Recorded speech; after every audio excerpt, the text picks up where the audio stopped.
লোকটা যার পর্যন্ত তোমাকে রিচ করতে হচ্ছে, যে তোমার পরিষেবা, যে তোমার প্রাপক, যে তোমাকে ভোটটা দেবে, সেই পরিবারগুলোর মধ্যে মানে সেই লোকগুলোর কাছে পৌঁছে যেতে হবে, সেই মানুষগুলোর কাছে পৌঁছে যেতে হবে, জনসংযোগ বাড়াতে হবে।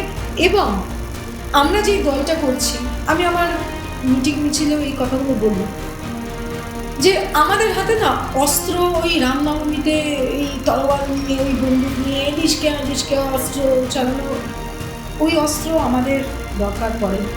কারণ দিদি আমাদের হাতে যে অস্ত্রগুলো তুলে দিয়েছে, সেই অস্ত্রগুলোর নাম কন্যাশ্রী, রূপশ্রী, লক্ষ্মী ভাণ্ডার, স্বাস্থ্যসাথী কার্ড, শিশু সাথী থেকে সমব্যাপী আজীবন মৃত্যু, এত অস্ত্র। সেই অস্ত্রগুলোকে কাজে লাগাতে হবে। আমাদের মানুষের কাছে পৌঁছে গিয়ে শুধুমাত্র পশ্চিমবঙ্গ সরকার, মা মাটি মানুষের সরকার, নেত্রী মমতা বন্দ্যোপাধ্যায়, অধিনায়ক অভিষেক বন্দ্যোপাধ্যায় যে কাজের যে বিস্তার, সেইটাকে মানুষের সামনে তুলে ধরতে হবে। And our job is done.